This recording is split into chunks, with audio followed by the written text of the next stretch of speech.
Muito bem, mais uma nova edição do programa Painel Lagoas. E dessa feita queremos adentrar em seu lar com respeito, credibilidade e com o nosso entrevistado, como sempre, um entrevistado que traz a diferença, isso é importante. Eu quero aqui apresentar, ele é bispo da Igreja Sara Nossa Terra e é importante a sua participação. Franklin Guimarães. Tudo bem? Tudo bem, pastor Luiz Hamilton? É uma honra, viu? Uma honra também estar aqui contigo, né, alcançando todos os seus telespectadores e poder participar desse nobre programa, né? Uhum. E me diga uma coisa, o senhor representa hoje aqui, de uma forma dupla, né? Uma federação e também a OPEAL, né? Hoje eu sou presidente do FENASP, que é o Fórum Evangélico Nacional de Ação Social e Política. É uma instituição que já tem cerca de 18 anos, foi fundada em Brasília. Ela ramifica pelos nossos estados, pela Federação Brasileira, e é um fórum que ele é constituído de líderes evangélicos, né? Líderes evangélicos que se reúnem para trabalhar no campo social e também no campo político, tanto na ação social como também na ação política, né? Na nossa sociedade, seja nas capitais, nas grandes capitais, em todas as capitais, como nas grandes cidades do interior também. Começou pelo bispo Rodovalho, né? Foi fundado pelo bispo Rodovalho, sim. Hoje quem comanda, quem é o presidente é o bispo Alves, é um dos bispos que está na região de Brasília também. Ele foi deputado federal, né? O bispo Rodovalho já teve um mandato, sim, de deputado federal, sim, há alguns anos. Com isso, ele criou a federação? Não, bem antes. Bem antes. Ele criou o FENASP, acho que foi em 2002, né, há cerca de 18 anos. Mas ele foi deputado federal há 10 anos. Essa experiência de ser deputado federal veio bem depois, né? O FENASP nasceu de uma necessidade de ter a bancada evangélica. Então, naquele período, 18 anos atrás, a bancada era só era fragmentada, exatamente. Só nomes. Exatamente. Não existia um agrupamento, né? Exatamente. Não existia algo organizado e compacto, né? Agora, por muito tempo, a igreja, quando eu falo igreja, ela sempre ficou um pé atrás com a política. Sim. E a gente percebe que, com o passar dos tempos, 18 anos, quase 2 décadas, né? Sim. A gente percebe que o crescimento ele é notório, né? Seja ele católico, como também na ala evangélica. Mas a política em si ainda é uma barreira. Sim. Vamos falar sobre isso, mas o bispo, ele teve antes do mandato, ele teve essa visão de criar uma federação nacional, né? Nacional. Aqui eu estou representando, nós temos uma diretoria que é composta de pastores de várias denominações, e isso também acontece em todos os nossos estados, pelo menos na maioria deles. A política, ela precisa do sal da igreja, né? A igreja é o sal da terra, né? A luz do mundo. É esse o ensinamento que Jesus trouxe. E aí, a política não pode ser esquecida, não pode ser abandonada pela igreja, porque, nós somos governados pelos políticos, né? Eles fazem as leis, eles executam as leis, e se a política não tiver esse sal que vai dar esse diferencial de luz, né, que vai trazer integridade, que vai trazer moralidade. O tempero do cidadão. Exatamente. A sobrevivência. Para onde nós vamos parar? Né? Para onde vai a sociedade caminhar se não tiver moralidade, ética, se não tiver esse sal que nós pregamos, né? É muito fácil dizer que a política não é de Deus. É muito fácil dizer que a política não é coisa de cristão. Pelo contrário mesmo. Eu acho que a igreja, o cristão, aquele que tem valores familiares, né? Que defende a família, que defende a vida, que é pró-vida, ele precisa se posicionar, ele precisa ter voz ativa na sociedade e participar, sim, por que não? Se ele defende os bons costumes, se ele defende os valores, se ele defende a família, que ele também tenha voz, que ele também participe desse segmento e seja luz lá também. Interessante, a gente percebe, por exemplo, hoje a federação chegou em Alagoas em que ano? Já está aqui tem 8 anos, eu acho. 18 anos em Brasília, né? É a sua matriz, né? Mas em toda a federação, todo o Brasil? Eu acredito que na maioria dos estados, sim. Na grande maioria dos estados. Qual o papel da federação? Agrupamento de pastores de vários segmentos ou é só da Sara Nossa Terra? Não, de várias denominações. O interessante é de várias denominações.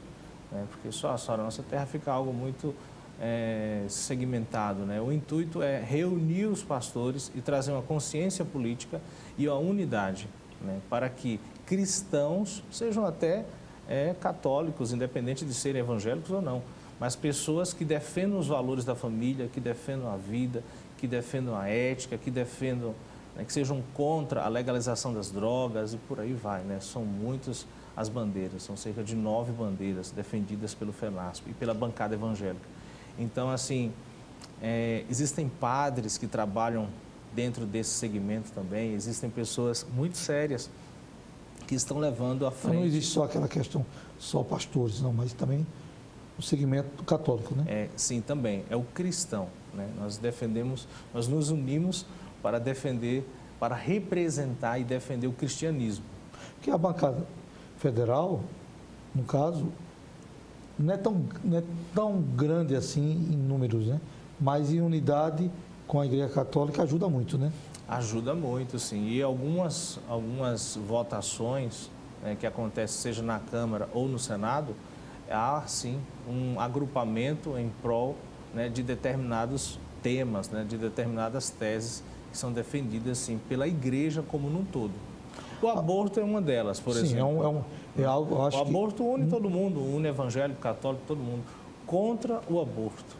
Então, ali há uma unidade, né? A vida, né? A vida. Agora, 18 anos, mais 8 anos aqui em Maceió, e o senhor hoje também representa a Sara Nossa Terra aqui em Maceió, né? O senhor é o superintendente? Sou bispo da Sara Nossa Terra desde 2014.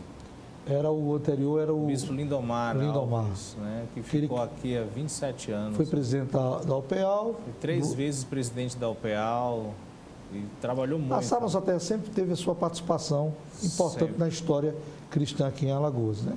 E no Brasil e no mundo, né? Agora, nos últimos 30 anos, né, vamos dizer assim, essa faixa, né? 25 anos.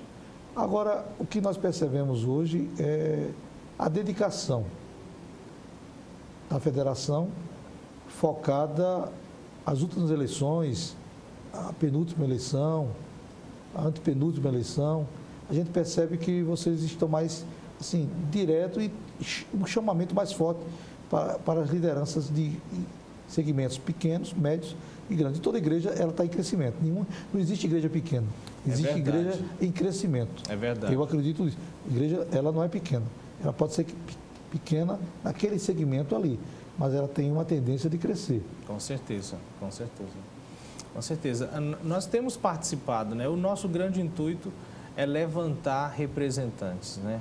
Que represente a família, que represente os valores cristãos, né?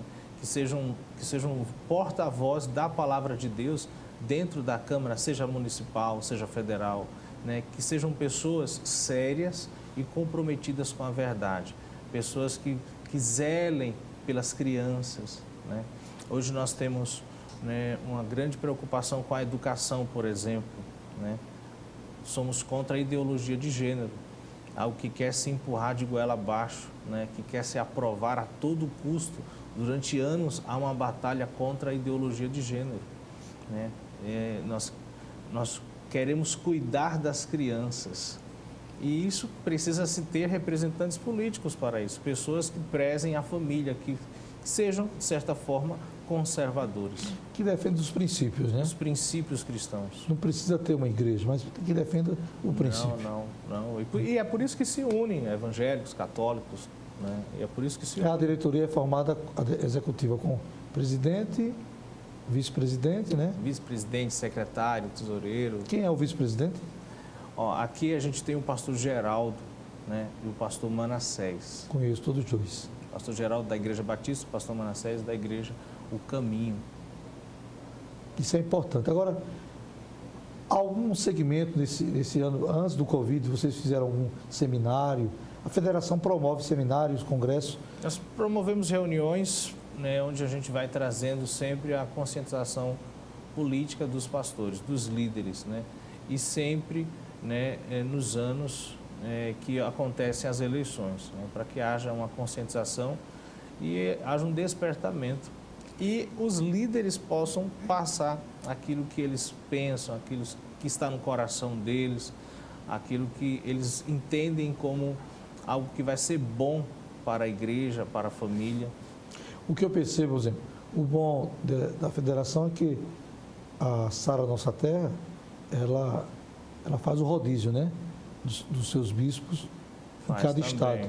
Então, amanhã o seu está em outro estado, será outro presidente da federação. Sim. A eleição, ela é formada como? É democrática, é escolhida, como é? É por indicação, mas nem todos são da Sara Nossa Terra, não. Existem estados como aqui perto, Sergipe, né, Aracaju, não tem ninguém da Sara Nossa Terra.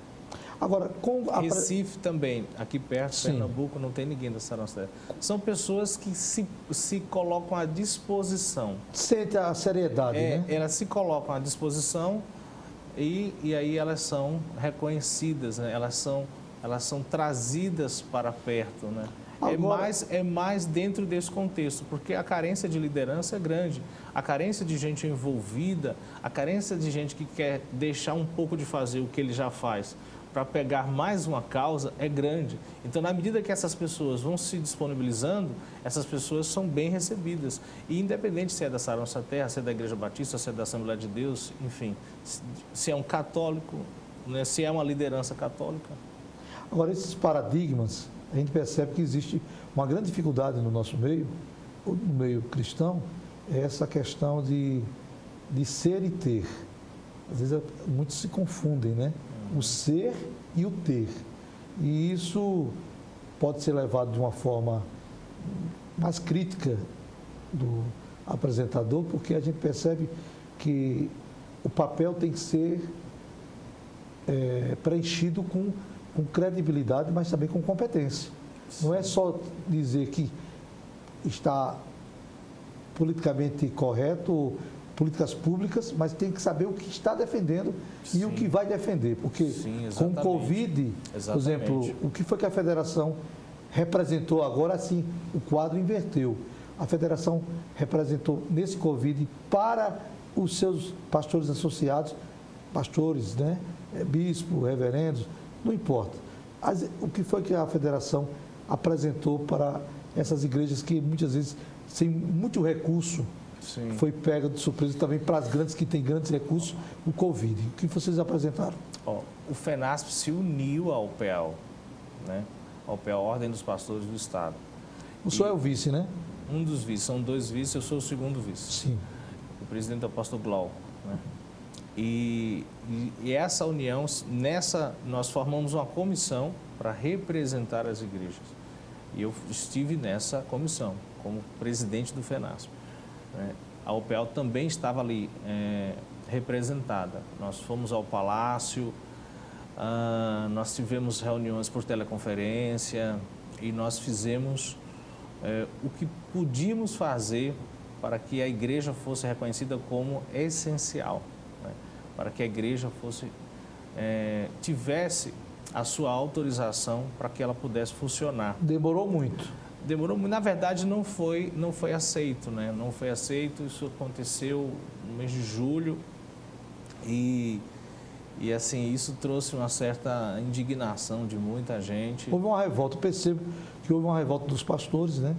Porque, verdadeiramente... Existem dois pensamentos, até dentro da própria igreja, né? Há pastores que acham que voltou até cedo, há pastores que acham que demorou muito, e é importante colocar isso, porque de uma forma democrática nós escutamos os dois lados, e dentro do contexto, né, eclesiástico, de pastores de N denominações, né, nós pudemos perceber, né, que teve gente que acha que não deveria e pessoas que, a maioria que deveria ter aberto até antes ou não deveria nem ter fechado, mas que os cuidados e as precauções fossem tomadas de higienização e de distanciamento, mas que a igreja, como um órgão tão importante, né, para o espírito, para a alma e para o corpo, né, dos membros, dos fiéis, pudessem estar ali como um braço de apoio para cada um deles. Né? Para quem é forte... No entanto,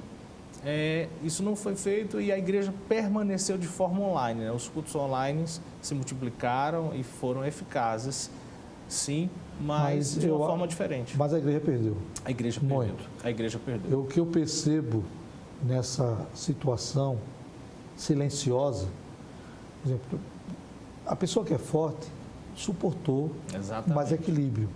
Exatamente. Mas tem pessoas, às vezes da nossa família, que uma notícia adoece. É verdade. Uma cara feia já adoece.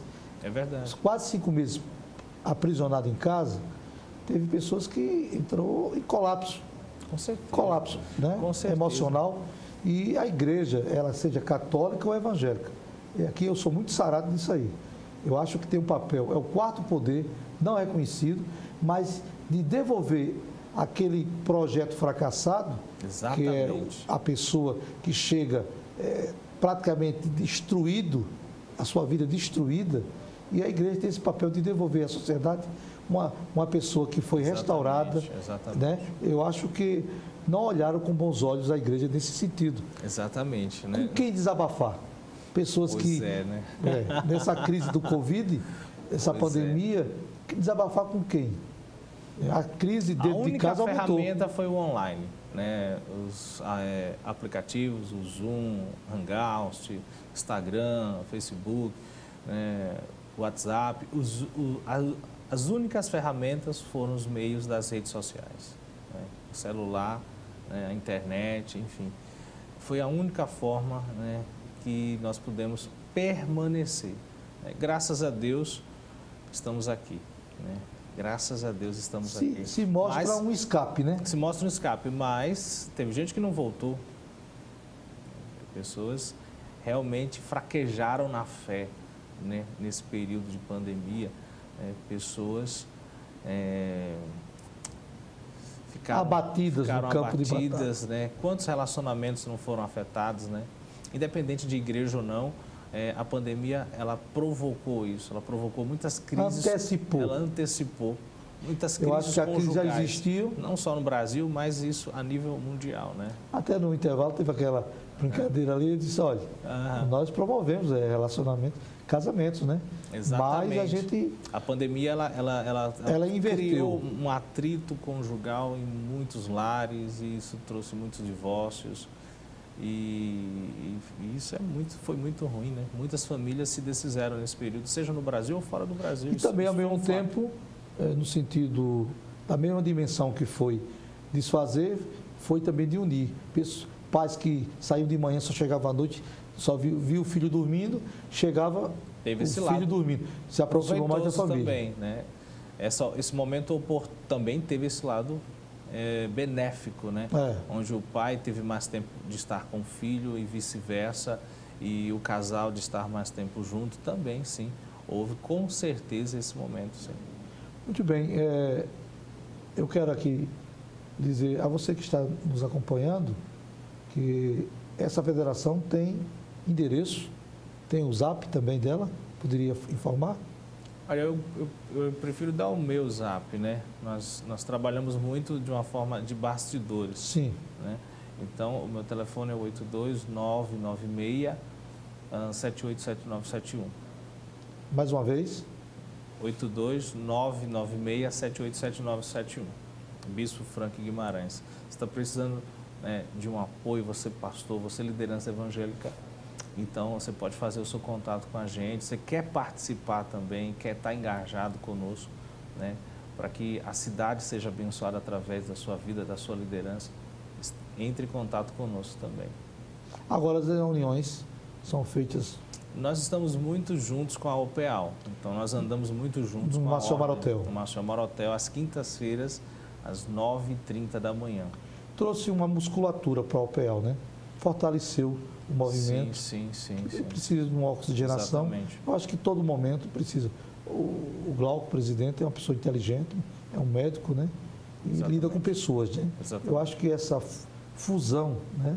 Essa união fortalece mais o segmento, os dois segmentos. Exatamente, exatamente. Eu acho que um apoia o outro, um ajuda o outro, seja o FENASP apoiando a Ordem dos Pastores ou a OPEAL apoiando o FENASP, principalmente nesses momentos mais de campanha, né, de eleição, onde a igreja não pode se calar, onde o cristão precisa ter um posicionamento, né, de luz e defender os seus valores, né, e defender a família, defender a vida, defender a fé, né, que hoje já se fala em cristofobia, né?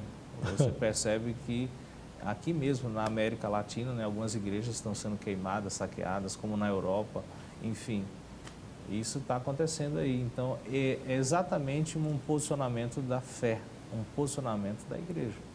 Perfeito. Agora, o que esperar de 2021? O que a federação estará promovendo se essa onda, a segunda onda, não fechar? Janeiro, fevereiro, o carnaval, o que a federação com a OPEAL irá promover? O grande intuito nosso grande objetivo, inclusive em algumas capitais, as câmaras legislativas estaduais aprovaram como lei a igreja como essencial, né? Eu acho que um dos grandes objetivos nossos é que a igreja não feche novamente, é que a igreja permaneça aberta, claro, com as suas precauções, com os seus cuidados, com o distanciamento, né? Com a sua capacidade de higienizar, né? E a limpeza sendo feita, né? Eu tive, no mês de agosto, eu fui constatado positivo, eu tive Covid, a minha esposa teve Covid, eu sei o quanto isso é sério, né? Mas eu sei também o quanto a igreja é importante para a sociedade. Então, o nosso grande intuito é que a igreja não feche as portas. É o pulmão, né? É um segundo pulmão que o Covid atinge, é logo a respiração, né? São os pulmões. E a igreja é o segundo pulmão, o terceiro pulmão, que chega como uma saída, né? Um escape. Exatamente. Seja católica, seja evangélica. Exatamente. A igreja precisa estar, assim como um hospital estar aberto, né? A igreja como um hospital que cuida do espírito mais diretamente, claro, da alma, né? Alcança também a saúde da pessoa, precisa também estar aberta. Então, o grande objetivo é esse, é que a igreja, né, caso a nossa fé espera que não, né? Que não haja novos lockdowns, né? nada relacionado a isso, mas que a igreja não feche, pelo contrário, que ela permaneça aberta e o evangelho sendo ministrado às pessoas, né, ao coração das pessoas. Muito bem. Nas suas considerações finais, olhando para a sua Câmara, em nome da Federação, qual o recado que o senhor deixa para toda Alagoas? O que eu quero dizer para você, alagoano, você que está aqui nesse programa abençoado, é que aonde abundou o pecado, superabundará a graça de Deus. Que o Senhor possa abençoar demais a tua vida, que Jesus, Ele tem a resposta das nossas lutas, dos nossos problemas, e que Jesus é sim a melhor escolha e que você tem acesso, né, de ter Jesus e de receber a graça de Deus na sua vida. Que Deus te abençoe muito. Muito bem, Painel Alagoas, nessa pandemia, a escuridão, ela enfraqueceu com a luz de Cristo. Lembre-se, o Covid é real, ele existe. Promoveu medo, sim, fato, mas a sua escuridão foi enfraquecendo cada vez mais pelo poder da luz. Um grande abraço, Painel Alagoas, a avaliação é sua.